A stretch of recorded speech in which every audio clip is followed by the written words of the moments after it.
নমস্কার বন্ধুরা, আজকে জানতে চলেছি প্রয়াগরাজ মহাকুম্ভের এক অলৌকিক শক্তির কথা, যা জানলে আপনার মাথায় হাত পড়ে যাবে।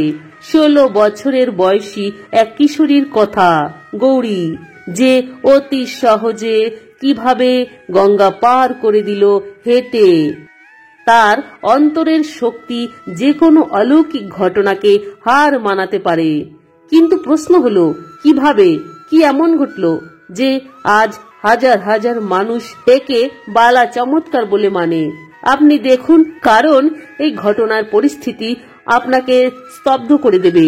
সকালের তখন রাঙা হয়ে উঠেছে হালকা কুয়াশার পর্দা, গঙ্গার জলে স্বর্গীয় আভা সৃষ্টি করেছে।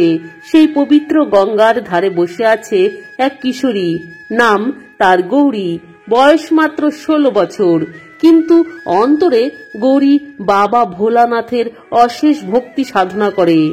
দিনের ভোর শুরু হতো গৌরীর ভোলানাথের নামে, শেষ হতো ভোলানাথের নামে। গঙ্গার গভীর জঙ্গলে এক নাগা সাধু বাস করতেন। সেই কুটিরে খাওয়া পৌঁছে দেওয়াই ছিল গৌরীর নিত্যদিনের কাজ। সেই দিন মহাকুম্ভের শুভ লগ্নে গৌরী প্রতিদিনের মতোই খাবার নিয়ে বেরোয়, কিন্তু অনেকটা দেরি হয়ে যায়। গঙ্গার তীরে যেতে যেতে নৌকা চলে যায়।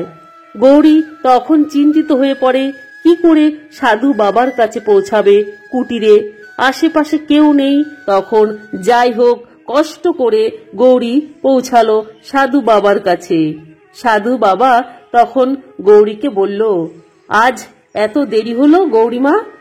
তখন গৌরী বলল, বাবা, আজ নৌকা পাইনি, একটা নৌকাও ছিল না, তাই আজ আসতে প্রচন্ড দেরি হয়ে গেল। সাধু বাবা হেসে হেসে বললেন, বাবা ভোলানাথের তুই এত ভক্ত, তুই বাবা ভোলানাথের নাম নিলি না কেন? বাবা ভোলানাথের নামে মানুষ ভব সাগর পার হয়ে যায়, বাবার কাছে পৌঁছে যায়। তুই একটা ছোট নদী পার হতে পারিসনি? এই কথাগুলি গৌরীর হৃদয়ে আঘাত করল। সত্যি তো, বাবা ভোলানাথের নাম আমি নিলাম না তখন, তাহলে হয়তো আমি অতি সহজে কিছু উপায় পেয়ে যেতাম। পরের দিন গৌরী আত্মবিশ্বাস ভক্তির সাথে গঙ্গার জলের সামনে গিয়ে দাঁড়ালো। গঙ্গার জল শান্ত ছিল। বাবা ভোলানাথের উপর বিশ্বাস ভক্তি করে বাবা ভোলানাথের নাম করতে করতে পা রাখল। গঙ্গার জল পায়ের নিচে পড়তেই গৌরী বাবা ভোলানাথের স্মরণ করতে করতে কত চমৎকার ভাবে গৌরী গঙ্গা পার হতে লাগলো, যেন গঙ্গা মাতাকে সাহায্য করছে। কুটিরে সাধু বাবা বসে বসে দেখল অবাক চোখে। যখন গৌরী আসলো তখন সাধু বাবা বলল, তুই একই করেছিস? তখন গৌরী বলল, আমি তো কিছুই করিনি, তোমার কথাটাই শুধু স্মরণ করলাম। তুমি বলেছিলে এক নামে কত শক্তি, এক নামেই নাকি ভবসাগর পার হওয়া যায়। আমি ভাবলাম দেখি গঙ্গা যদি পার হওয়া যায়। তখন বাবা ভোলানাথের নাম করতে করতে আমি পৌঁছে গেলাম তোমার কুটিরের দ্বারে। গৌরীর কথা শুনে সাধু বাবা বলল, হ্যাঁ মা, তুই ঠিকই বলেছিস, তুই তো আমার কাছেই পৌঁছে গেলি।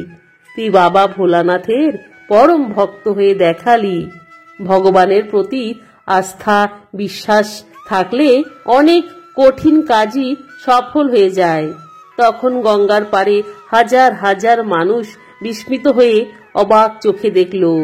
তখন গৌরীকে প্রণাম করল, তার ভক্তির মহিমা সচক্ষে দেখল। সাধু বাবা গৌরীকে প্রণাম করল পায়ে হাত দিয়ে। মা, আজ থেকে তুই আমার গুরু।